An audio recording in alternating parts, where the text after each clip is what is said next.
Deborah Haynes, da Sky News. Oi, olá. A linguagem que você usou ao falar com Donald Trump foi notável por causa de sua bajulação. Hoje você o chamou de papai. E você mandou uma mensagem de texto a ele cheia de elogios. É assim que você sente que deve agir ao fazer negócios com o presidente dos Estados Unidos através de bajulação e elogios? Não é um pouco desrespeitoso e não faz você parecer fraco? Não creio que seja. É uma questão de gosto, na verdade. Mas eu considero que ele é um bom amigo e quando ele faz coisas que nos obrigam a, por exemplo, quando se trata de fazer mais aportes. Você acha que esse seria o resultado desta cúpula se ele não tivesse sido reeleito? Presidente, você acha que os 7 ou 8 países que disseram sim na década de 2030, talvez possamos atingir os 2% que decidimos nos últimos 4 ou 5 meses? Ele não merece elogios? E sobre o Irã, ele tomou uma ação decisiva, muito específica, para garantir que o Irã não obter uma capacidade nuclear. Eu acredito que ele merece todos os elogios. Certo, próxima pergunta. Vamos para a frente aqui. Acredito que seja da BBC. Sim, aguarde o microfone, por favor. Jamal Moussaoui, da ABC Persian TV. Você mencionou que o ataque ao Irã foi ilegal e em conformidade com a lei internacional. Mas hoje, Kaya Akala disse que não tem certeza se foi legal e em conformidade com a lei internacional. Existe algum desacordo entre você e a OTAN? Não há. Mas sempre haverá muitas opiniões sobre o direito internacional, eu acho. O que os EUA fizeram é justificado. Isso está bloqueando o Irã e é um pedido que a OTAN tem feito há bastante tempo. Uma postura que a OTAN manteve por um longo período. Que o Irã não deve ter acesso a uma dissuasão nuclear. Então, eu penso que o que os EUA fizeram foi justificado. E eu acho que também é importante que o presidente americano esteja agora se esforçando muito para conseguir esse cessar-fogo, não apenas hoje e ontem, mas que isso dure nas próximas semanas. Tudo bem, eu vejo o FT na volta.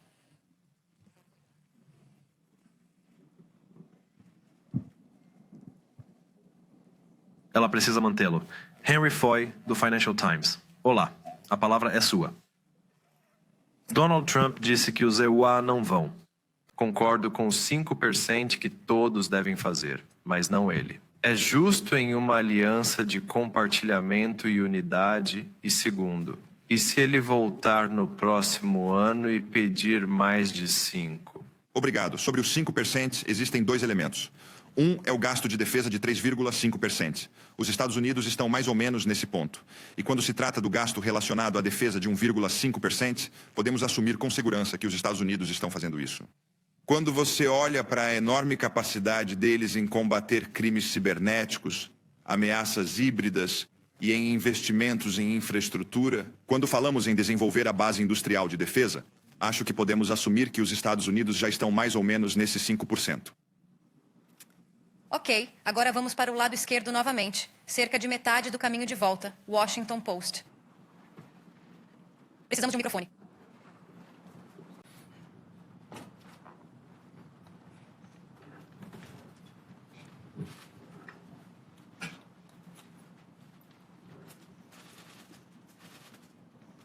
Grato, secretário-geral Ellen Francis, do Washington Post. Os aliados da OTAN precisam convencer as pessoas de que esse dinheiro é necessário por causa da Rússia. Porém, alguns comentários nesta cúpula indicam que o foco é agradar o presidente Trump. O secretário Rubio disse que é a cúpula de Trump. Você concorda que é a cúpula de Trump? E quanto disso é para deixar o presidente do EUA feliz? Obrigado. Bem, há 2 questões a serem consideradas. E em relação aos 5%, uma delas é que há esse pedido constante dos EUA, que começou já com Eisenhower na década de 1950. Para que os europeus e canadenses se equiparem ao que os EUA estão gastando, e agora finalmente vamos fazer isso. É claro que os gastos centrais de 3,5% e o total de 5% estão intimamente ligados ao resultado de um processo na OTAN, o processo de defesa da OTAN, que levou os ministros da defesa a concordarem há 2 semanas. Sobre nossos objetivos, então, o que cada país precisa fazer quando a chamada chegar, precisamos de sua ajuda. pois é uma situação do artigo 5. E nós calculamos que, para atingir essas metas, precisamos gastar 3,5% em defesa central e 1,5% em gastos de defesa e segurança. Portanto, a esse pedido do EUA, por favor, equalizem, pois não é justo que nós carregamos muito mais do que os outros e que estamos suportando mais peso do que os outros. E a questão é que isso é realmente necessário devido à ameaça de longo prazo dos russos para toda a região euroatlântica e também os outros desafios que se aproximam. Oponentes e, claro, a situação com a China, onde isso é visível. Aumento militar impressionante. Então, é verdade que o EUA tem feito esse pedido há 60 ou 70 anos. E, finalmente, vamos fazê-lo. E isso é significativo. Isso faz com que toda a aliança se torne mais estável e equitativa. E há necessidade devido à Rússia e outros. Tudo bem. A mulher na terceira fila, aqui do lado esquerdo. Natália, a secretária-geral. Você disse que este ano os canadenses e europeus se comprometeram a fornecer 35 bilhões de dólares em apoio militar à Ucrânia. E isso nem é a metade do ano. Na sua opinião, qual deve ser o gasto da Ucrânia até o final do ano? E quanto de ajuda militar poderia ajudar a Ucrânia a vencer a guerra? Não só para se manter? Olha, na primeira pergunta é complicado prever, mas você pode assumir que a trajetória nos primeiros quase 6 meses agora está realmente acima da trajetória do ano passado. Que também até o final do ano, isso deve ultrapassar os 50 bilhões prometidos para 2024. Então, sou otimista a respeito disso. Mas não farei uma previsão concreta. Mas podemos assumir com segurança que o resultado final será positivo. E claro, o que estamos fazendo aqui é garantir que a Ucrânia permaneça na luta, que tenha o que precisa para ser forte. Mas, obviamente, todos nós também estamos trabalhando para conseguir um acordo de paz ou um cessar-fogo duradouro. E então precisamos garantir que a Ucrânia tenha o que precisa para impedir que Vladimir Vladimirovich Putin tente isso novamente no futuro. E a primeira camada disso é garantir que a Ucrânia possa se defender após o acordo de paz ou um cessar-fogo de longo prazo. É claro que o apoio que estamos oferecendo agora é fundamental para mantê-los na luta, o que está, sem dúvida, ligado ao treinamento e à entrega de equipamentos militares. Um comando em Wiesbaden, mas também o fluxo de dinheiro que está sendo enviado para a Ucrânia, ajudando a desenvolver a base de defesa ucraniana, que ainda tem cerca de 35 bilhões de capacidade não utilizada. Dessa forma, tudo isso ajudará a Ucrânia a se fortalecer ao máximo agora, mas também a impedir os russos após um acordo de paz ou um cessar-fogo. Ok, vamos para a sessão central agora. Vejo a CNN na quarta linha. Agradeço muito.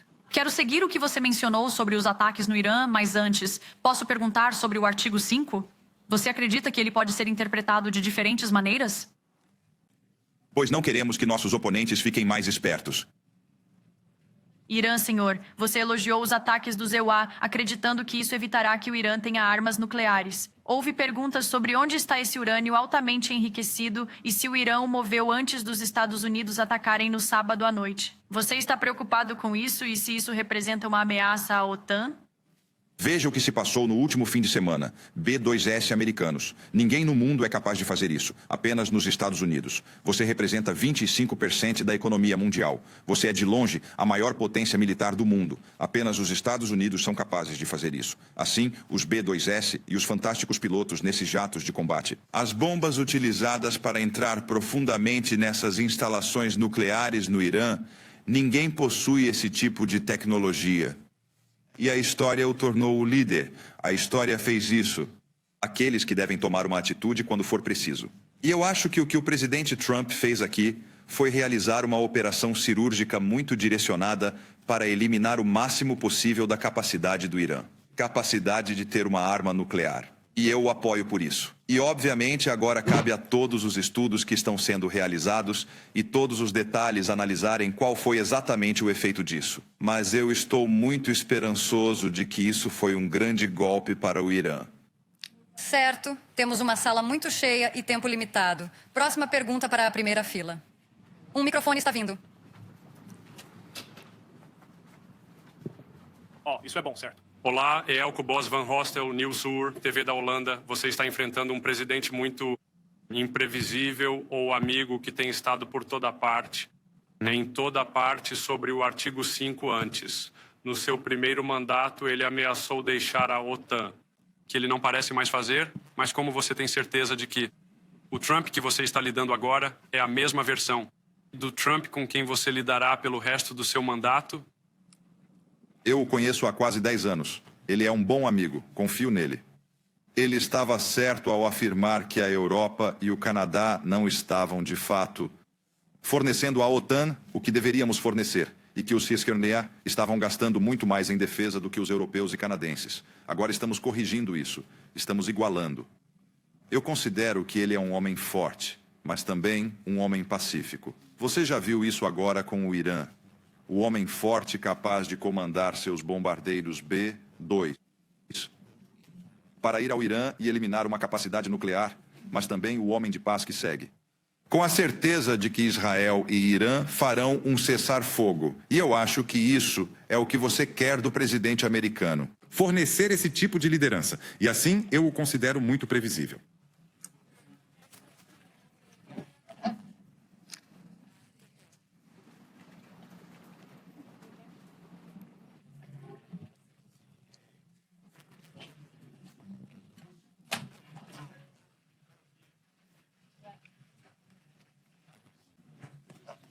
Eu gostaria de... Quero retornar ao artigo 5. Na reunião, o presidente Trump garantiu que estaria ao lado dos aliados até o término de seu mandato? E se sim, ele prometeu sem condições?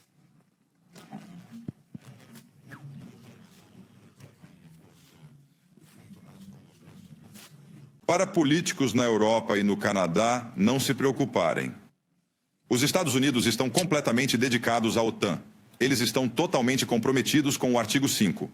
Quantas vezes precisamos ouvir isso? E como mencionei anteriormente, já se passaram 6 meses em que perguntamos repetidamente aos EUA se estão conosco, com a OTAN e com o artigo 5. Vamos procurar outro país da OTAN, um dos 31, como a Islândia, a França ou o Canadá, para responder a isso no próximo semestre.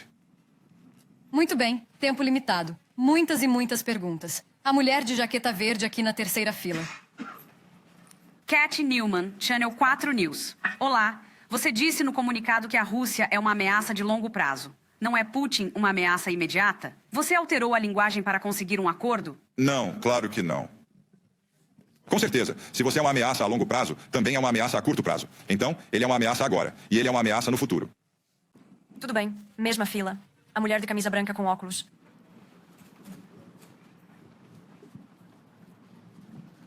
Grato Ida Hallikainen, do Ilta Sanomat, na Finlândia. Excelentíssimo secretário-geral, a Rússia tem ampliado sua infraestrutura militar nas proximidades da fronteira oriental da Finlândia. Qual é o objetivo da Rússia com isso e qual é a posição da OTAN a respeito? Além disso, se me permite, a Espanha está realmente comprometida com a meta de gastos em defesa? Sim, sobre a última pergunta, eu acho que sim. Eles acreditam que podem alcançar as metas de capacidade em 2,1%. A OTAN diz que precisa ser 3,5%, como todos os outros aliados. Todos os aliados vão relatar como estão atingindo as metas de capacidade estabelecidas. Assim, veremos, e em 2029, teremos uma avaliação de tudo isso. Sobre a sua primeira dúvida. Bem, não devemos ser ingênuos em relação à Rússia. Claro, eles estão em conflito nesta guerra não provocada contra a Ucrânia. Mas, ao mesmo tempo, isso é o que temos ouvido de muitos líderes militares na Europa, incluindo o chefe de defesa da Alemanha. Estão construindo suas forças armadas e reconfigurando suas forças armadas de forma tão rápida que poderiam estar prontos em 3, 5 ou 7 anos para uma possível agressão à OTAN. E é por isso que hoje é tão importante e transformador. Sim, em relação à pergunta anterior, porque precisamos igualar isso com os Estados Unidos da América e encerrar o debate que já dura 60, 70 anos. Mas também porque sabemos que há essa ameaça russa, tanto a curto quanto a longo prazo, não importa o que aconteça. Mas a ameaça russa existe e precisamos garantir que podemos nos proteger. E é por isso que estamos fazendo isso. Certo, temos tempo apenas para mais algumas perguntas. NHK, quinta fila aqui. Sasha da NHK, a emissora pública do Japão. Obrigado. Minha pergunta é sobre os países do IP4 que estavam aqui em Haya. Eu sei que você disse que não vai ensinar o mundo inteiro, mas já que você conseguiu tomar essa decisão histórica hoje, você acha que isso poderia fazer com que países como os do IP4 repensassem suas ameaças e seus gastos com defesa? Temos uma boa cooperação. Ontem, tive uma reunião ótima com o ministro japonês. Teremos uma reunião com os líderes seniores dos 4 países do Indo-Pacífico mais tarde hoje. E haverá outra reunião também com o presidente Zelensky e líderes europeus. Mas também teremos um encontro com os 4 países do Indo-Pacífico. E isso se deve ao fato de que sabemos que nossas duas áreas, ou seja, o Novo Atlântico e o Indo-Pacífico, estão se conectando cada vez mais. Portanto, observe como a Coreia do Norte está tão envolvida agora no esforço de guerra, com soldados norte-coreanos lutando em solo europeu contra Ucrânia. É algo bem histórico. Portanto, essa cooperação é importante, pois está muito focada em inovação, muito focada em compras e na produção industrial de defesa, realizando avaliações conjuntas sobre o que está acontecendo no Pacífico, o que está ocorrendo no Euro-Atlântico e como os dois estão cada vez mais interconectados. E devo dizer que, ao conversar com os líderes, estive no Japão no início de abril, onde tive uma longa reunião com o primeiro-ministro e o encontrei novamente na semana passada em Calgary, no G7. Mas também os líderes da Coreia do Sul, Austrália e Nova Zelândia estão muito cientes de que, evidentemente, para ter uma dissuasão, é necessário gastar o suficiente. Em todos esses países, você vê debates em andamento sobre fazer mais. Mas não sou eu quem deve aconselhá-los. Deixe-me focar nos 32 e assegurar que façamos o que precisamos, mas creio que esse debate também está em andamento, em países fora da OTAN. Certo. Acho que ainda temos tempo para mais algumas perguntas. O centro, quinta fila, senhor bem no centro ali.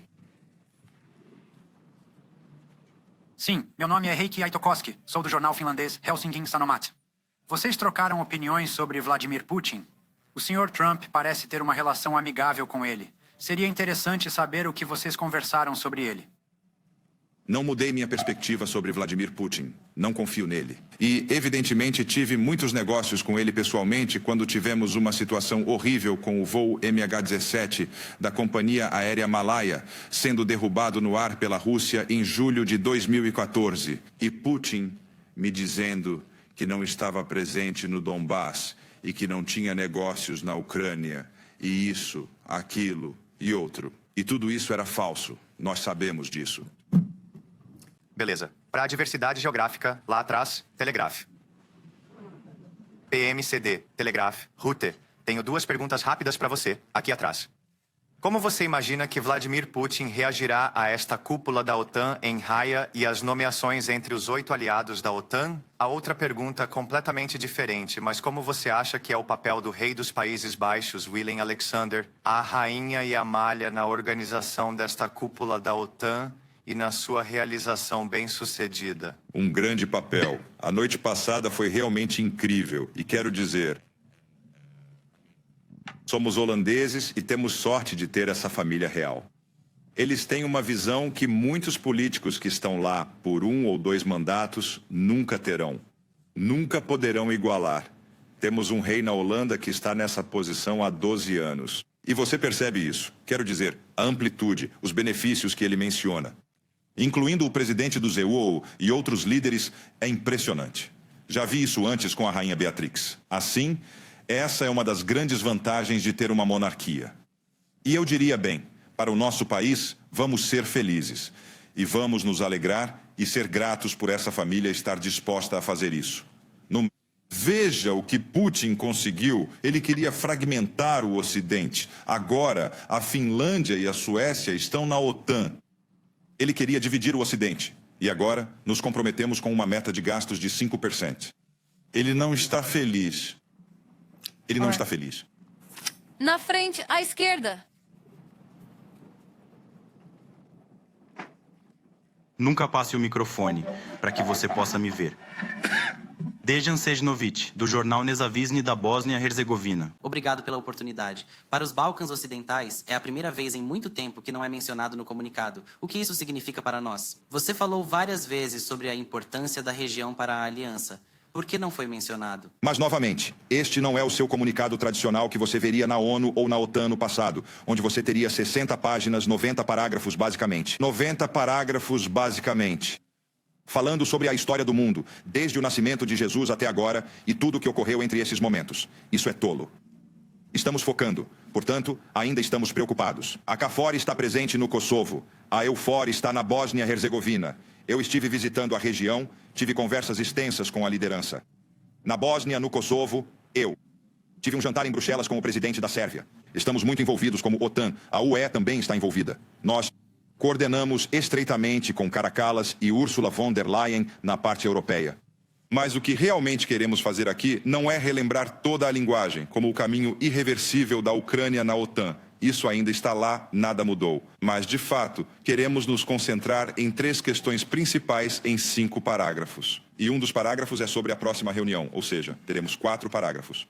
E isso é sobre, como você sabe, produção, gastos e Ucrânia. Ok, última pergunta para os jovens repórteres na frente. Vamos te dar um microfone. Só um instante. Muito obrigado por esta chance, secretário-geral. Nós somos os correspondentes jovens. Sim. E você está aqui por 2 dias e será maravilhoso. Há muito acontecendo neste mundo e muitas crianças se preocupam com isso. Você acha que nós, crianças, também podemos lutar pela paz? Ou devemos confiar que você conseguirá trazer a paz? Para o mundo. Agradeço.